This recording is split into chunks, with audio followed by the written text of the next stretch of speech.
Conscious Collaboration brings together entrepreneurs, changemakers, and thought leaders. We aim to highlight the people that embody the idea of aligned mind, body, and business. Each week, we share, discuss, and learn from the various experiences and ideas of our guest experts. Through our discovery, we find a path to an aligned mind, body, and business.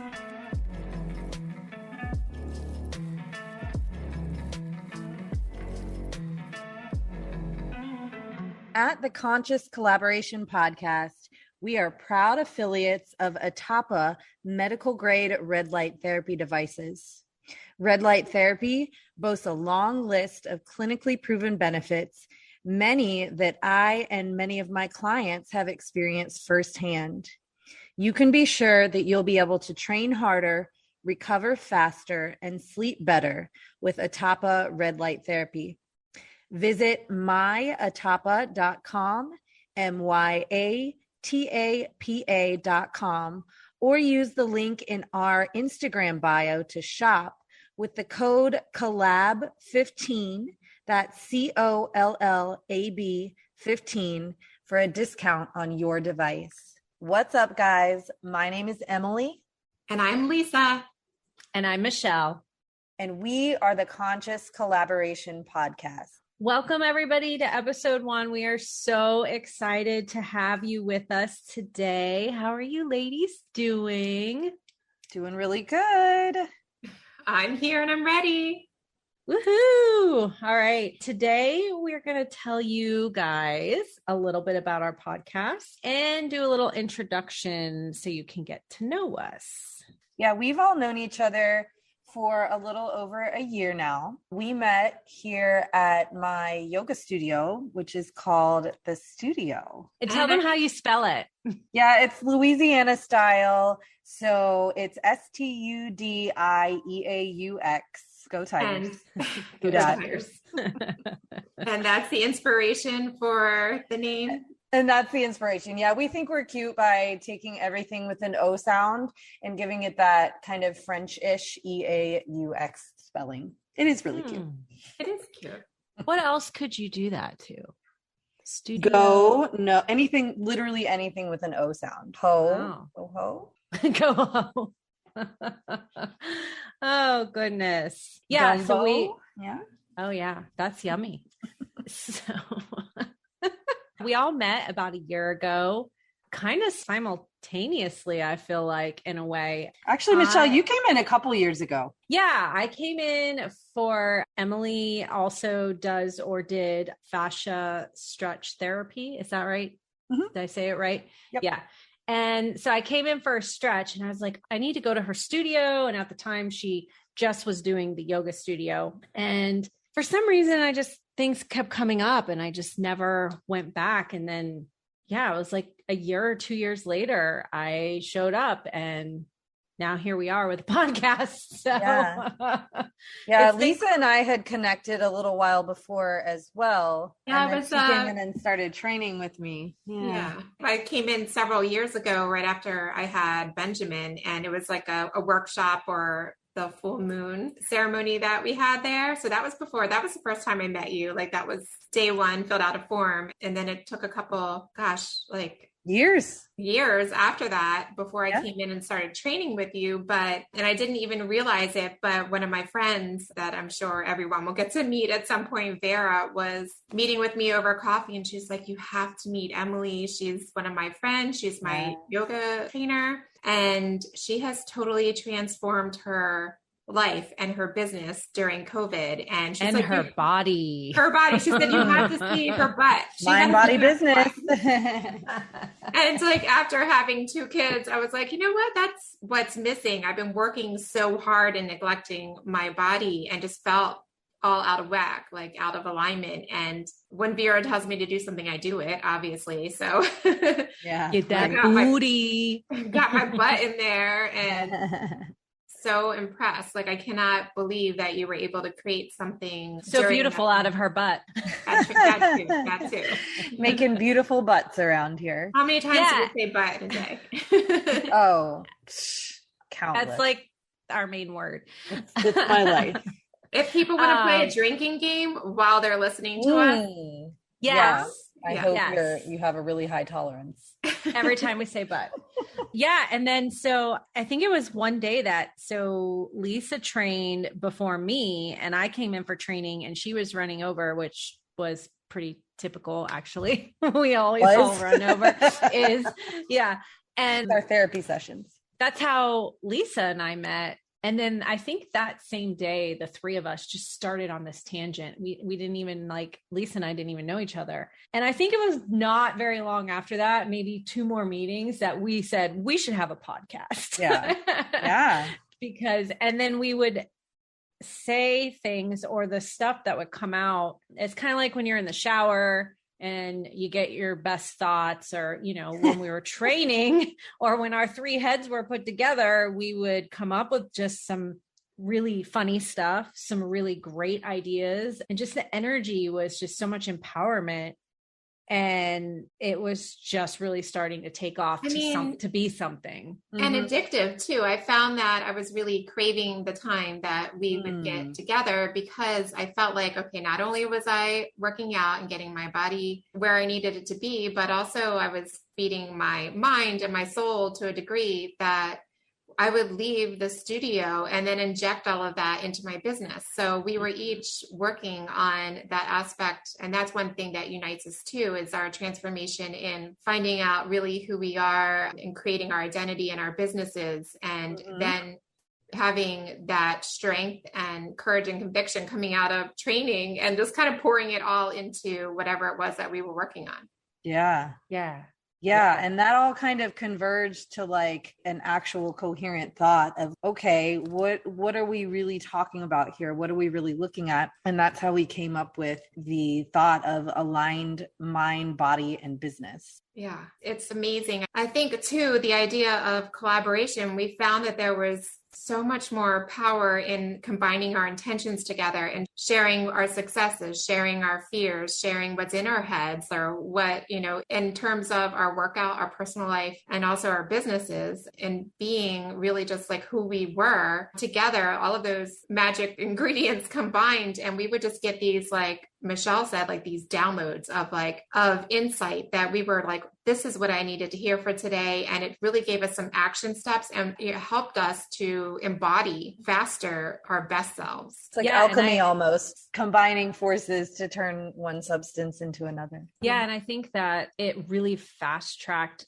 our growth individually in the last year. I mean, incredibly, the things that we've all accomplished as a collective team. But then I've seen, and you ladies have seen the same, the people within our circle, or even just outside our circle, they were also growing. It was expanding out into their, their energy fields. And it was just, and it continues to do that. And I think that's when we finally said, no, really, we need to make this a thing. And bring this to the world and share our message, whether it's for 2 people or 200 people, it'll help somebody. So, and I think the main goal of this podcast, I mean, there's multiple layers and goals, and we'll go through that, but ultimately, I think it's to spread that joy and uplift as far as we can.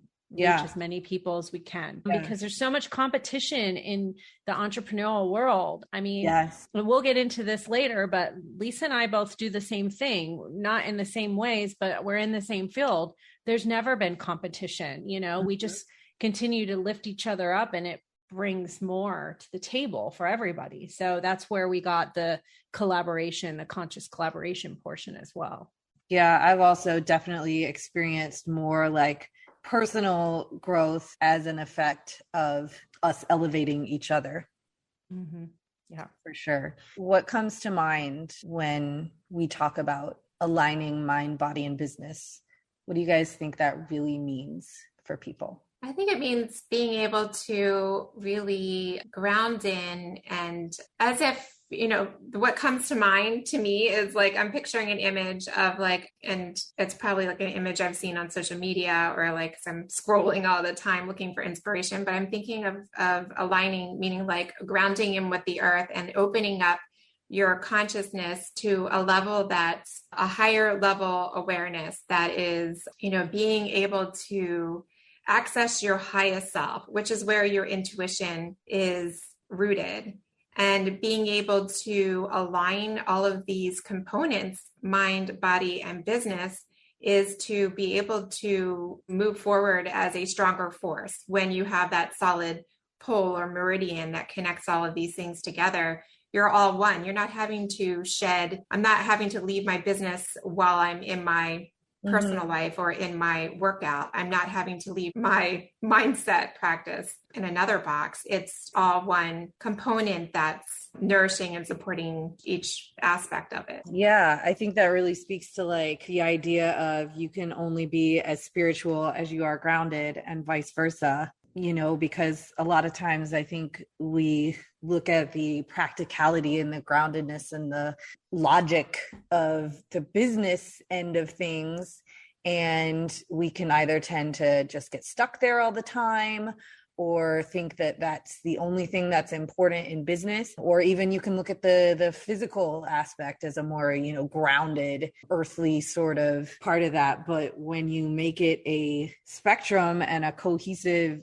unit working together, and you have your higher connections flowing through and feeding your grounded connections and vice versa, I think, yeah, you became, I forget the phrase that you used, but just really a more powerful being altogether. Yeah. And I think it comes down to also when people say, stand in your power, stand in your truth, be authentic. I think being authentic is, like Lisa said, being that same person in your business, at home, you know, just cohesively throughout. Also, one thing I did want to point out that a lot of people don't, you know, it's real easy to always put the mind and the entrepreneurial part together, but the health aspect and the body is so incredibly important. And I think a lot of people neglect that portion. Yeah. And, you know, it affects the other two areas. And I can't tell you how many stories I've read, health stories of people that decided to finally get healthy. It doesn't mean you have to be like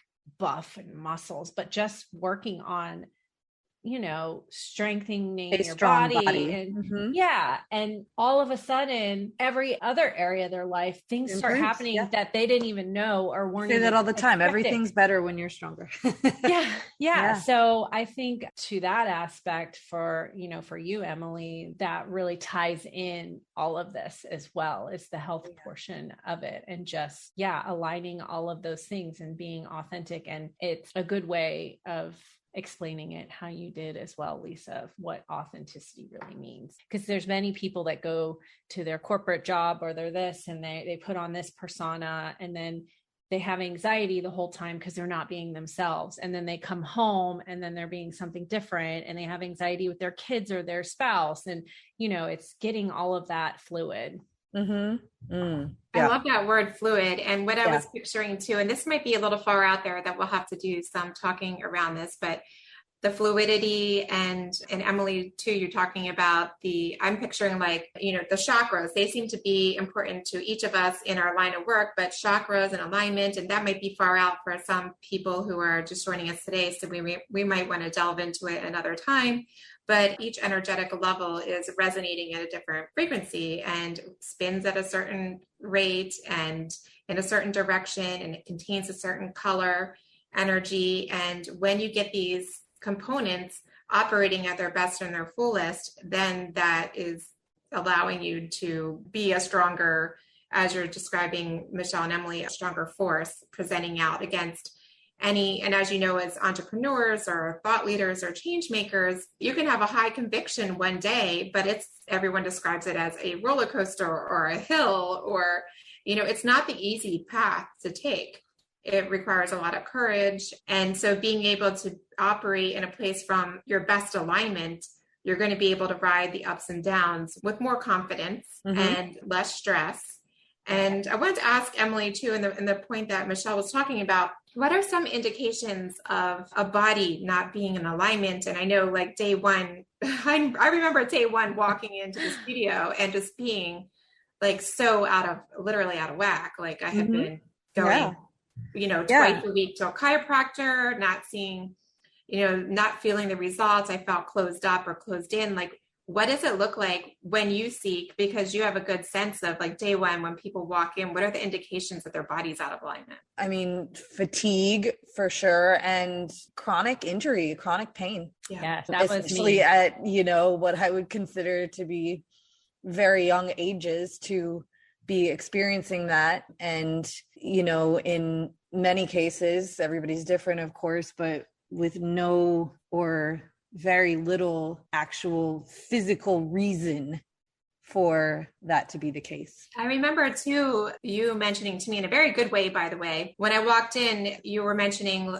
what you see a lot in women is their tendency to want to keep themselves small and almost like close themselves in, their posture is not presenting. And I know posturally, and even just striving to literally be like the smallest amount of weight possible and take up the least amount of space possible. Mm-hmm. I think that was the hugest barrier for me, was it was not ultimately healthy. Like maybe when I walked in the door, I was a number on a scale, but my posture was terrible. It was impacting different parts, uncomfortable parts within my day or my neck or my shoulders where I was putting tension. And you teaching me how to physically ground in with the earth and practice breathing. And through the strength training and what you were able to bring to me really opened up my shoulders. And when you're in a place where you're really trying to protect yourself and your heart, perhaps your shoulders cave in. And that manifests in some sort of imbalance, right? Yeah, that kind of gets into the fascia aspect of things too. And, we'll talk a lot more about fascia later. It's connective tissue for those who don't know, but, we talk about it as the energetic tissue, and like you store your issues in your tissues. So, there's mechanical external components to our posture and things like that, but a lot of it has to do with what emotions and stresses and movements are sort of recorded or patterned in the fascia. And after so long of experiencing, a similar emotion or stress or movement, your body literally starts to form into that pattern. Yeah, I apologize. I'm not sure if this is the exact name of the book. The Trauma Keeps the Score. Body Keeps the Score. The Body Keeps the Score. And it talks about, and there's scientific proof that you hold on to trauma in your body for years and years and years. Yep. And so I know when I first came to Emily, I was in a ton of pain. I had a lot of pain going on, a lot of issues, and she really helped me work through that. And not only that, I ended up starting a business out of all of that too. That's when all that came about. So when your body feels better and you can sort of get your mind off of, you're not in the fog. That being the thing all the time. Pain, exactly. Pain can drive you nuts, almost literally. So I'm really excited to, dig into all that kind of stuff. Why don't we tell everybody a little bit about ourselves individually? So I'll start with myself. I'm Emily Zaunbrecher. My background is in nursing. I spent 7 years as an ICU neurotrauma nurse, and now I own the studio, the yoga studio that we were talking about, and a company called Iron Yogi Fitness, which is a fitness company that is headquartered here at the studio. So I did the nursing for those 7 years. I maintained my license, and I would say, for the bulk of those years where I worked in the hospital, I actually treated my body pretty poorly. And then when I became pregnant in, I guess that was 2015, obviously I had to start doing some different things with the way I was treating my body. I had a lot more time on my hands that I couldn't spend out at the bars and whatnot. So I started reading a lot and Googling a lot, and just decided to actually learn, which this is ironic, being that I was in the healthcare industry. But what I was realizing is that I didn't know all that much about, I knew a lot about sickness and trauma and how that presents and how to work with that. What we didn't focus on a whole lot was health. Prevention. Right. And just like actually being a healthy person, and how do we perhaps not end up in the hospital in the first place? So while I was pregnant, I just started learning things. I had, some sporadic athletic and yoga and fitness experience, but it wasn't until after I had my daughter and I gained 60 pounds in that process that did not just melt away when I gave birth, that I was like, okay, I really got to kick this into gear. What can we do here? And so yoga was the gateway there. I discovered a type of yoga that I could do virtually from my house, which was really good for me because I could just have the baby there and do my thing. And, this particular yoga was actually really cardio intensive and I fell in love with it. So I decided to become certified in it and become a teacher not too long after getting started with a personal practice myself. So, of course, I got into the yoga for more physical reasons, which is a common thing that I see. But once I started learning more and more about that, it really started pulling me towards a more, nursing is a holistic practice as it is, but it really started pulling me into a more holistic view of health and getting me thinking about what I can do to move my career in that direction. I started teaching more and more yoga, and I really started getting this urge to not be in the hospital anymore for various reasons, but just the love that I was developing for this new perspective being a big one. So I wasn't quite sure how the yoga alone was going to do this for me, was going to allow for this transition out of the hospital. And through my yoga teacher, I discovered some fascia-based therapy that I thought would be a good thing to add to my toolbox, and somehow potentially that would come together with the yoga to create more of a unique practice. So I learned this fascia-based manual therapy while I was still in the hospital. I was able to apply some of that to patients there, which was a really cool experience to have. And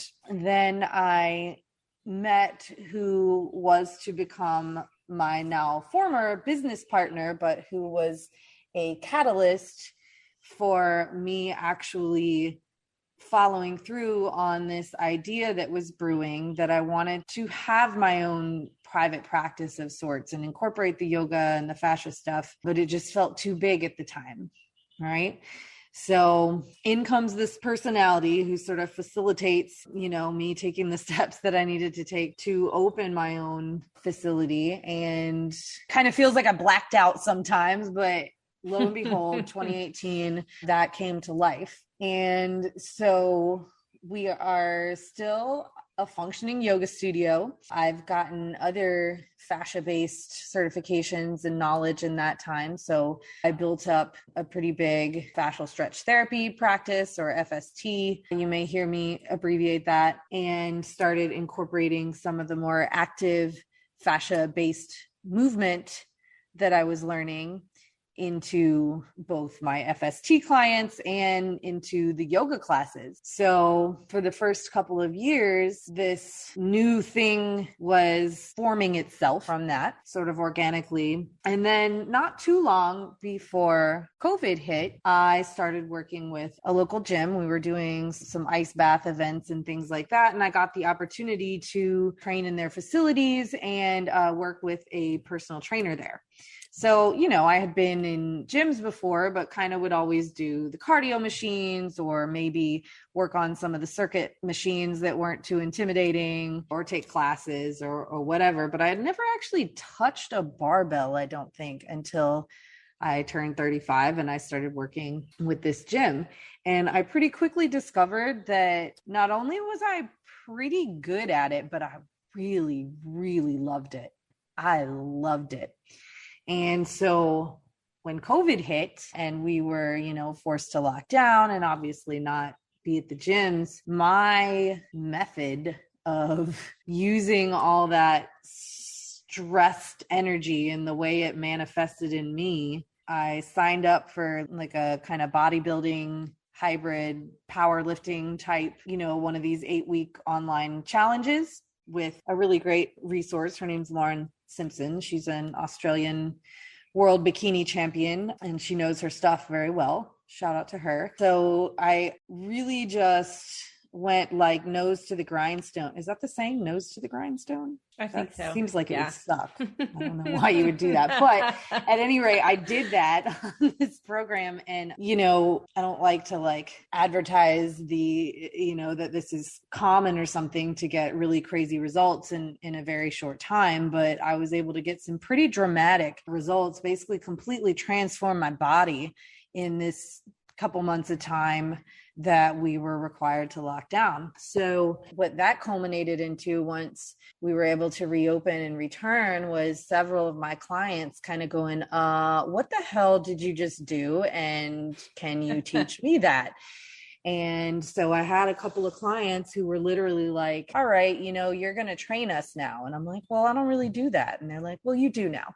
And one of them even went so far as to invest in the initial equipment that we got here at the studio. And that is how Iron Yogi Fitness was born. So then I proceeded to actually get the certifications that I needed and really start to educate myself on the fitness and training aspect of things. I discovered the universe of Brett Contreras in that time, who, has really shaped out to be a great role model of mine. Like it's his work and his methodologies that have formed the basis of the strength training portion of what Iron Yogi Fitness is. And through all that, Iron Yogi Fitness has become something completely unique on its own, with the combination of, what I got from the yoga and the fascia and the strength training. And that's come together to just become its own thing. And it's really exciting. We've got an app. I'm writing a book, putting out new programs all the time for people of different levels to fit into. And what I'm really looking to do is expand what we've been able to do here at the studio with one-on-one clients and virtually with one-on-one clients. I really want to be able to spread that reach a lot farther, because I think that Iron Yogi Fitness is an embodiment of that idea of aligned mind, body, and business. Yeah. And I have to say, watching Emily over the last couple of years via social media before I was a part of this journey was really cool to see her evolution of when she just started the studio. And then she wasn't kidding when during lockdown, it was like all of a sudden she reappeared and she completely transformed her body. I mean, she had a great body before, but it was just like massive transformation. Yeah. And that's honestly what brought me back in, because I was like, how do I look like you? Right. And it starts with the aesthetics, and that's fine, but it really becomes so much more than that. Like for me, I was able to then use that strength training through some really rough times and just develop a true sense of self-worth from that. And there is nothing, in my opinion, more valuable than really getting your sense of self-worth together, because, that's your personal power. That's your ability to say yes where you need to say yes, and to say no where you need to say no, and to not find yourself in positions where you're being treated, in a way that you don't deserve to be treated. Yeah, I think that mental toughness. And just as a side note, shout out to Brett Contreras. We do have a close up and personal picture of his booty that I think needs to be framed and put in the studio, by the way. We like to send it to each other with no context. Yes. just as a random reply to as Brett's booty. Irrelevant conversation. Like, thank you and good morning. Right. Yeah. Good morning. It's just right. A good morning, Brett, but he's got a cell phone tucked in his pocket too. Too funny. Well, thank you, Emily, for kind of giving us your background and everything. And I look forward to, I know we'll do another episode here soon of diving down a little bit deeper into kind of, what you do and what makes you tick. Lisa, you want to tell us a little bit about your... What up, Lisa? Yeah, I could listen to Emily talk all day. Like, Be that's careful what you wish for. Actually, I do talk to you all day. Right. I think I hear your voice in my head all day because we talk in the morning at the gym and then continually talk on Instagram the rest of the day after that. And then mine's therapeutic and necessary. It's therapeutic and necessary, and it's fun too. What I was thinking about when you were talking, Emily, is, and we're talking about aligned mind, body, and business, one thing that unites the three of us is our belief in intuition and intention being an important ingredient in all that we do. We're not just going through the motions ever. And we say what we mean, and we mean what we say. And intuitively, we're open to receiving intuition and really checking in with ourselves in a way that is allowing us to come up with these new systems that we come up with, because we're not ignoring any signs anymore, right? Mm-hmm. The signy signs. Like well, the signs. And we can all give each other different perspectives on how to apply that intuition and intention to our various strengths. Right. Yes. Yeah. That's really coming through strong to me right now, especially when you were talking. And I was like, that is one thing that has linked us. And it's almost like when we sense that into each other, that's why the floodgates opened. It's kind of like when you hear people talk about, soul recognition, or like recognizing your, other people call it soul tribe, or your family, but having that level of connection is so beneficial to be like, okay, like I'm my own person showing up here. This is my experience. And the people around you are reflecting back to some degree who you are. So standing, like you said, in your self-worth and not coming from lack or being too guarded is really how you attract in your people that you can join forces with and play with. And these things don't have to be separate ever, which is really cool. And it's an example too to those around you, i.e. us as well, to a reminder that we need to stand in our self-worth, and so it just strengthens that. Also, it's really great to know that we have each other's backs and we're not going to end up in a cardboard box. No cardboard box, Rubbermaid at worst. That's right. Very fancy box, like weatherproof, okay? Like maybe a she shed or like a tree house, maybe. With wheels. Yeah. All right, Lisa. So yeah, a little bit. I like that. I like traveling. So a little bit about me. Well, I don't know how to introduce myself. I'll backtrack. So before I stepped into the studio day one, years ago. So I'm a mom of two. I'm 44 years old. Sometimes I don't remember how old I am. I feel like I'm ancient sometimes and also young other times. So there's that piece of it. But aside from that, I'm a corporate refugee. I left the corporate world. I was in it for 20 years and in a really great environment where in many times I was able to really show up and be who I was. And I was very satisfied with learning and experiencing and meeting different personalities. I worked in lifestyle television for a TV network, and it allowed me to grow and experience different sides of the camera, from equipment to understanding the energetics on both sides of behind the camera and in front of the camera. And then getting to meet people who were presenting in those roles too, and meeting, the hive of the people that it takes to create something.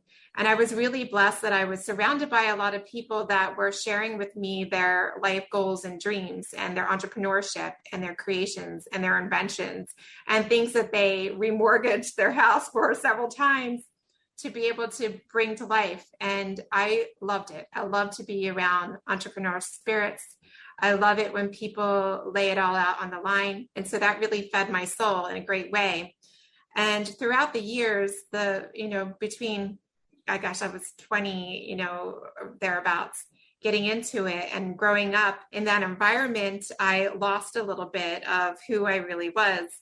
And a little bit of the play went away when, how could that happen? And you're in it could be a very playful, creative field, but a little bit of what fed my soul and who I was, wasn't fully satisfied. But as life has it, things were shaken up a little bit when the company that I worked for merged with another, and they didn't need two of me. And I was phased out, severanced out. So it gave me some time while I was about 25 weeks pregnant with my second child. And I was just trying so hard to get back into the corporate world and to hold that management role. And it's almost as if everyone I met, was like, geez, we really like you, but what is this position that would be for you? It's not making sense. I quite literally was being told I was like the square peg trying to fit into a hole. It just wasn't fitting. And I went through the whole process of sitting down and really thinking and connecting with, what is that process like Ikigai? Have you guys ever done the Ikigai diagram where it's these circles? If you haven't, there's like a book on it. I can't spell it for you right now, but so it's I may have done that. Yeah. And you chart out, what do you love doing? And then in another circle, what are you great at doing? And then what do you desire to do, for example? And then you look at where all these circles merge. And when I went through the process of thinking about all of these components, I realized that what I wanted to do had to do something with helping people in a greater way, being very creative, being able to use my intuition. I was always like the resource to go to for advice, intuition, and in the other sense too, in creating sets for television. My set environments, of course, they always had to be a certain way. They had to be welcoming. They had to have certain vignettes that were attracting. They had to have a little bit of surprise and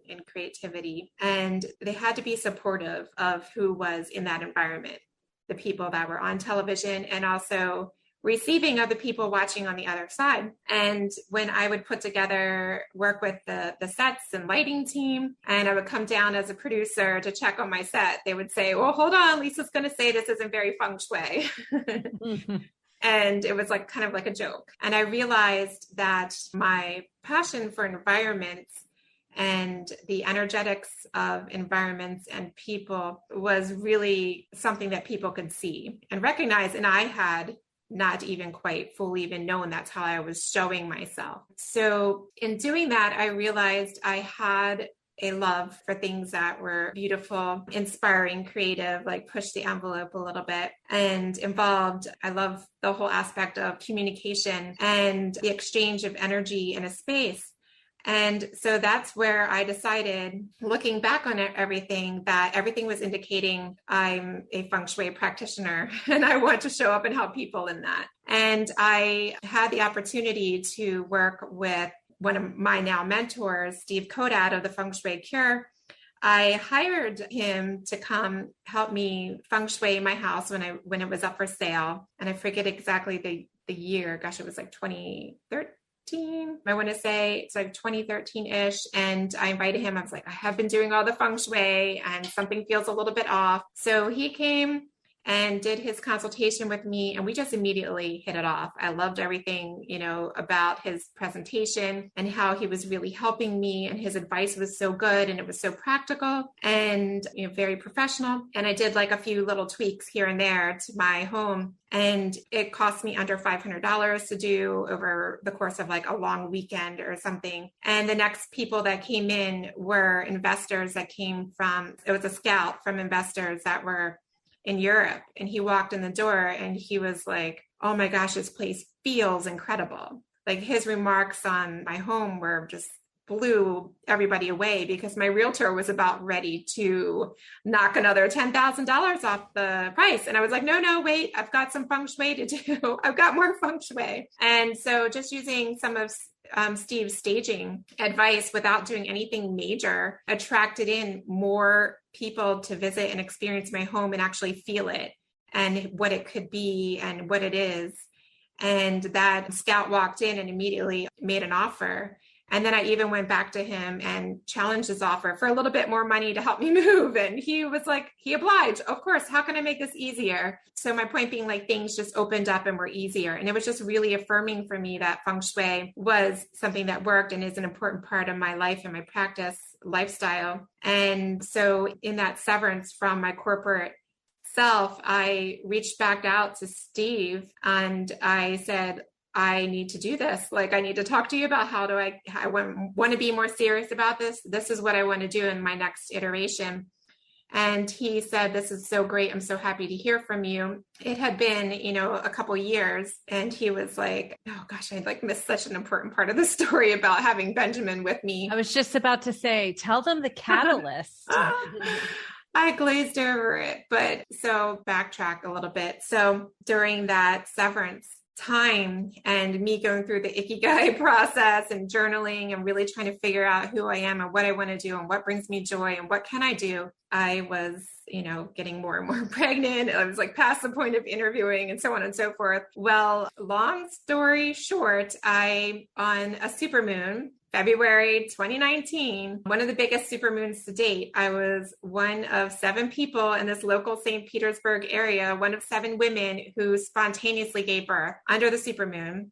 And I, in the process of trying to get my family in the car and, have my daughter buckled into the car seat and my husband at the time, trying to get everything in the car, I felt this primal download of and by the way, if anyone out there is listening, no one tells you how scary it is right before you have your baby. Even if it's your second baby, it's still scary because you're like, oh my gosh, it's just unknown of what's going to happen. I was so terrified. In fact, I had seen videos of women spontaneously giving birth in car. And I was like, this will not be me. And it's like a horror movie to me. Well, I, told my husband at the time to go back in and get my toothbrush. And he was like, no, we don't need your toothbrush. And I was like, get my toothbrush, while he runs back in to get this toothbrush that I don't need. It was like a random object I told him to leave. I look up, I see the supermoon through the oak trees. It was like a movie, slow motion. And I felt like, here comes Benjamin. And I ended up, it's not an actual, it was like a, like a whole body thud of here comes the baby. And I was like, oh my gosh, here he comes. And I caught him by myself, bumped his head a little on the car door.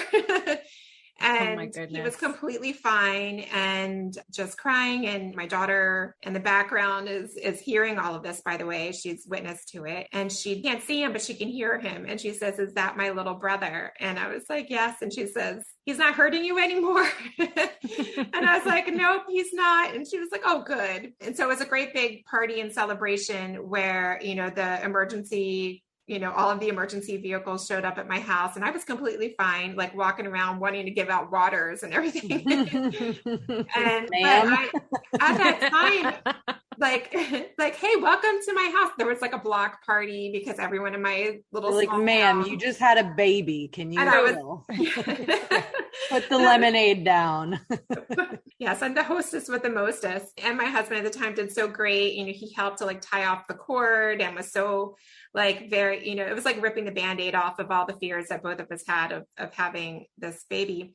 But in that moment of this, of having him and catching him on my own and in that supermoon, I feel like the lunar things have a greater influence. I mean, because our bodies are so much water. And I know they say a lot of it's wives' tales, but I had a download of you can do anything that you want to do. This is the scariest thing that you'll ever face. And you just did it. And as we're recording this, by the way, it's a new moon and a solar eclipse. Oh boy. Right. Well, nobody. And we're killing it. And we're killing it. And Mercury retrogrades the day before this episode. It's gonna, but it's in Gemini, so it's it's a better one. Oh, good. Yeah. I'm gonna say retrogrades don't affect me. Knock on wood. Shit. But anyway, so no one have a baby right now, please. But yeah, so that was what told me to reach out to Steve. And I took Benjamin, 3 weeks old, to a McDonald's to meet with Steve. And he kind of started mentoring me at that time. And we realized we were happy to reunite and wanted to spend more time together. And we're both very excited about having someone to talk to, relatively locally about feng shui, because, we didn't have a circle that at that time that was very understanding of what we were doing. And he said, I'm so happy you reached out to me because it's my dream to create a feng shui school and to train consultants. And at that moment, we both just said, let's do this. So I completed my certification, my professional. I had already taken professional training with Steve, but then I went to some of his masters in training and completed my professional certification. And we started writing the curriculum for our school. So Cloud9 Feng Shui and the Intrinsic School of Feng Shui were born 3 weeks after the birth of my son, and just started. It was like a fire. We knew it was meant to be because things just organically came together so easily. We were having fun. Obviously a lot of hard work, but it doesn't feel like work if it's something that you love so much. So it was a lot of like around the clock, just really pouring in and developing. And we had our first physical in-person kickoff launch for our school in January of 2020. So we had a few months open with our first class before the whole COVID situation happened. That was pretty wild. We were lucky that we were already set up to be virtual. My consultancy with Cloud9 Feng Shui had some virtual means to it too, that I had this pool to develop systems that thankfully allowed me to keep both business entities operating during a time when everything was shutting down to a great degree. And during COVID, I really just went deeper into, like a lot of people did, it was a time of just, what is this? This is something I've never experienced before. We couldn't even prepare for the level of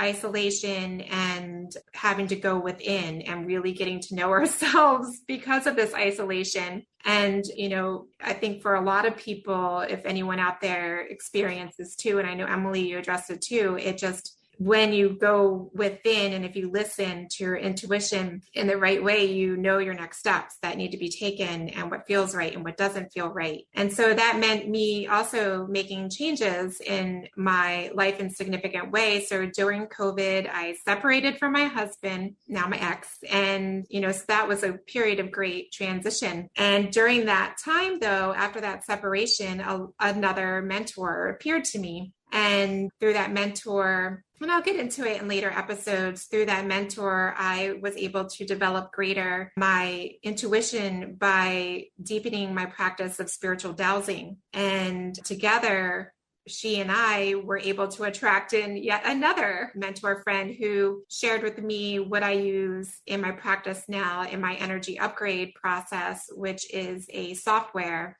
that works along the lines of, it has its own discernment within the system. And I know that feels like a little bit big, so I'll have to get deeper into this in another episode. Yeah, so it has its own discernment. It has its way of exchanging energy through energetic means, virtual means. And it is imbued with protocols from anything from the 5 Chinese medicines, Qigong, acupuncture, there's Reiki, there's even some feng shui aspects in there that I've found that I've been able to use in a virtual way, which is really effective and helped me create this service that has helped so many in a way that people didn't even know they needed. And so using that in combination with what I have developed over time in developing my intuition, the way I'm able to create systems, I've been using that to help people find more clarity in their lives so they can take a look at their life situation and see, okay, yes, there's the ups and downs of life, but this is what's happening. They can have a sense and understanding of what their next steps should be. Yeah, so that's me in I think in a long story kind of way. I like Emily. A very large nutshell.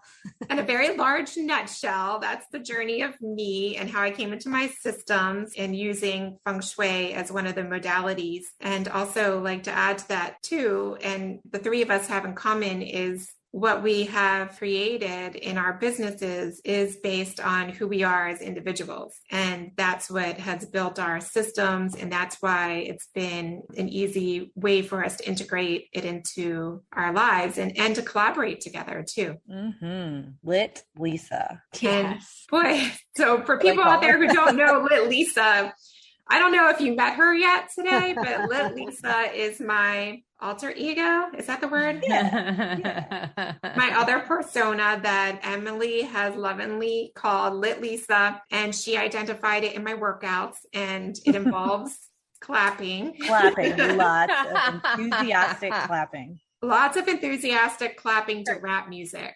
Yeah. Mm-hmm. Mm-hmm. So yes, that will come out at a later time. Michelle, what's All your right. story, homie?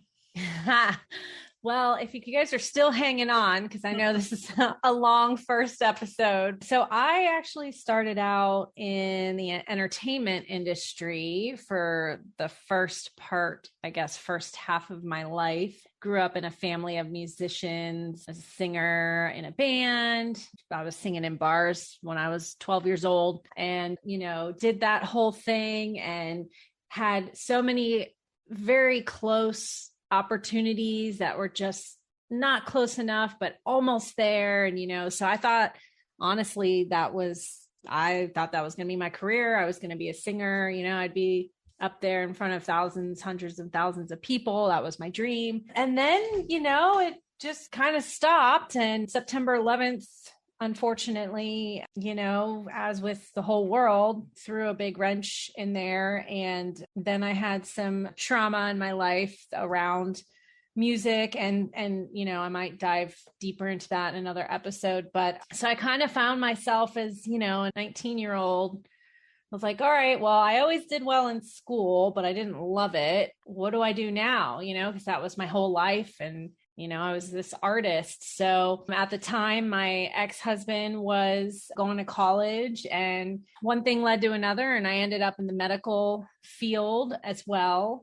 And I then tried to, I think, put on a different role. I tried to erase, I think, the previous 19 years of my life in a way due to, like I said, some traumatic experiences, also guilt and frustration of being so close to your dreams and never quite getting there, as so many artists go through, and unfortunately I didn't have the skills, the mental skills, even at that time, to keep going and keep trying. It was just like, no. And then I had other people who meant well, that cared about me, that were like, no, that this is what you do in life. This is the path you should be taking. And so I, ended up climbing the corporate ladder and living the dream that everybody thinks is the dream, but there was always something pulling at me internally. And I've suffered from anxiety my whole life, panic attacks, and something that I used to not talk about openly, but I feel it's important now. Mental health is huge,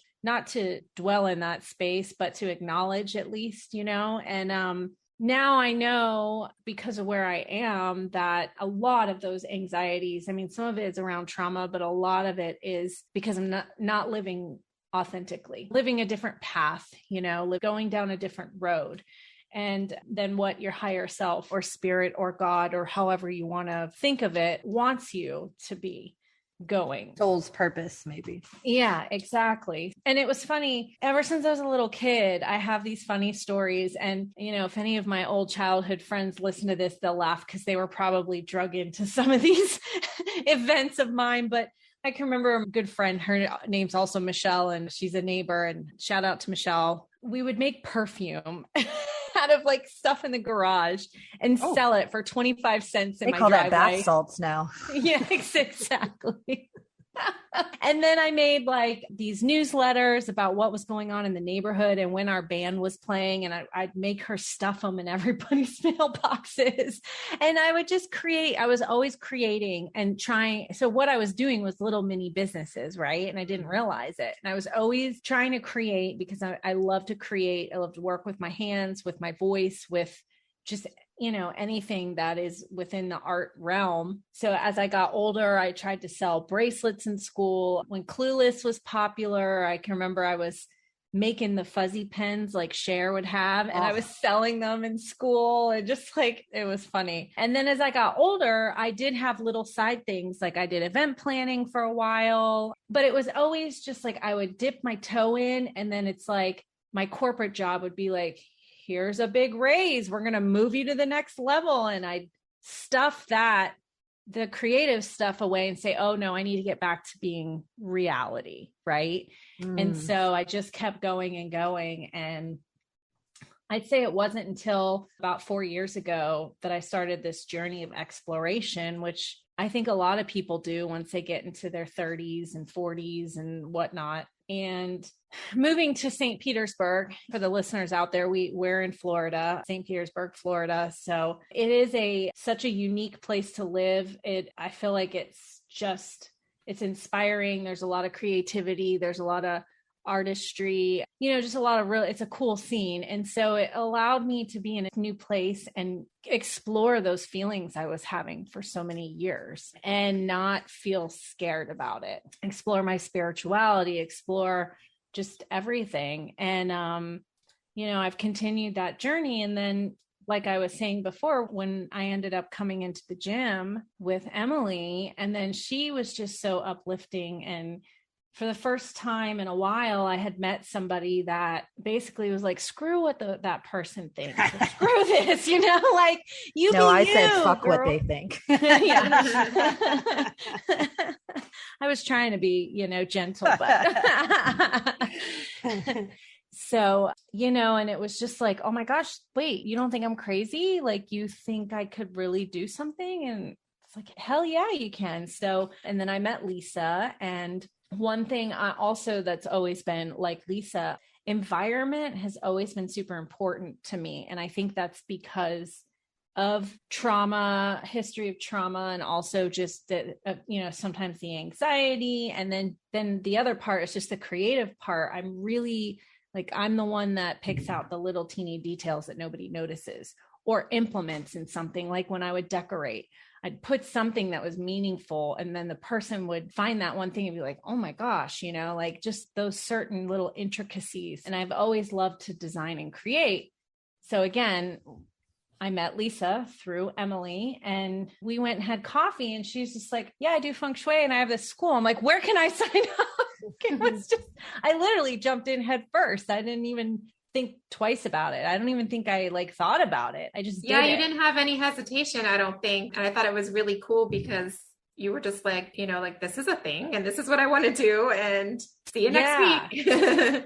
Yeah. So I did it, and then, started my business, Visionary Business Design. And at first I thought I was going to do more business consulting. I know I've worked some with Emily and trying that out and see, and then it's turned into, it still is business consulting, but it just in a more artistic way. I feel like in a different type of modality. And the last 4 or 5 months have just really exploded. And so, I'm still in my corporate job, but obviously the goal is to take this journey and, start planning my exit to be. Yeah, that's going to be one of the cool things about following your story, I think, especially, is that for anybody listening who's on the edge of, quitting that corporate job, to put a catch-all term to it, to do their own thing, I think it'll be really cool and inspiring to get to watch you and listen to you in real time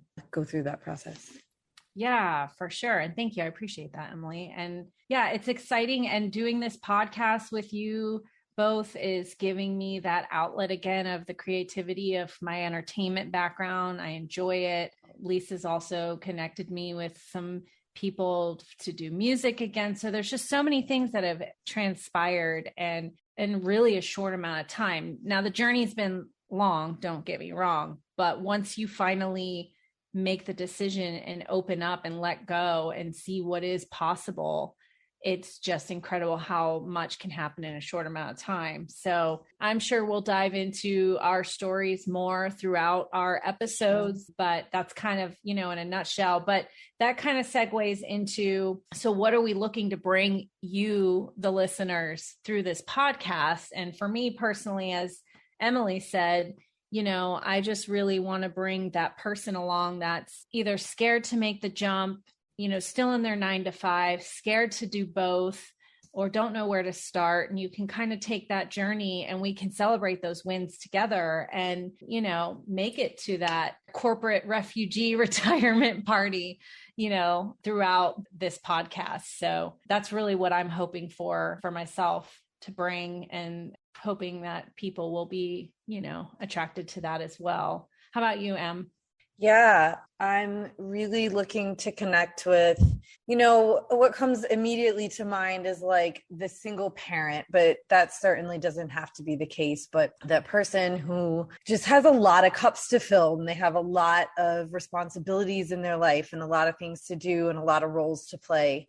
And it's clear that they have all this passion and all this potential, all these ideas, but it seems like, and it feels like their bodies, and then subsequently their minds, their spirits can't keep up with the passion. And, I want to really connect with that person and help them understand and see the path to building the physical strength that they already have as a person, and using that and that ability to then incorporate the mind and the spiritual practices to help that person show up authentically in all their aspects of life. Lisa. Oh gosh, you guys talking both said to, it. girl? So like I have like all my wheels are turning, and I'm really excited to get to meet in some ways some of the people that will become our listeners and our families and like the other cogs of our wheel into our circle, because I desire and hope to attract in those who are out there that they might feel alone within their current circle of friends. They might feel like they're just waking up to the idea that they themselves desire something different in their lives, and perhaps they are recognizing there's more to life than just what you can see and touch. There's a desire to deepen their intuition and to create lives that are full of intention, and not just because everyone else is living a certain way. And I hope to connect with people to help them realize that you don't always have to operate in an isolated way. You're not an island. And that when you can find your people, just as we have, and you've found us, certainly, if you're listening to us still and are connecting with our stories, is that when you can find that, and even just open your mind up and to have empathy for others and where they are in their journey, then you're able to better recognize the signs in your own life. And the signs and synchronicities, they come in fast, and don't ignore them because you might have a baby in the driveway. But through this sharing of this podcast, I hope to create a sense of family and of us being able to hold space for people who need some sense of collaboration. And perhaps what we're talking about in each and every episode is exactly what they needed to hear at the exact right time.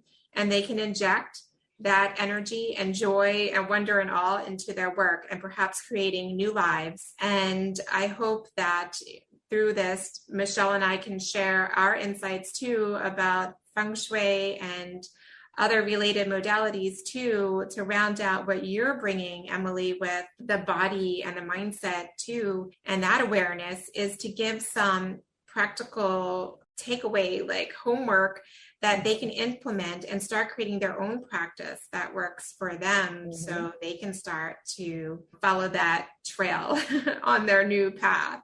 Yeah. And, in addition to sharing, I'm really excited to learn.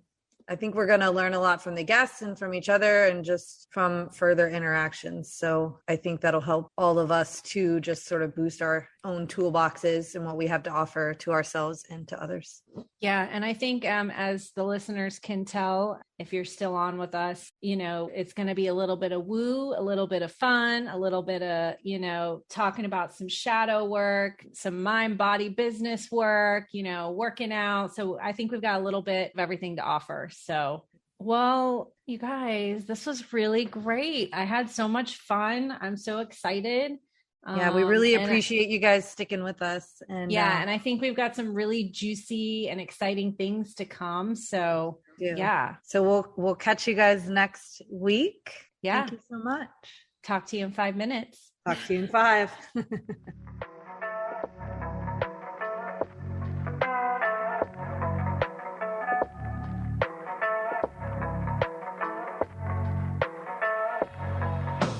Thank y'all so much for listening to our podcast.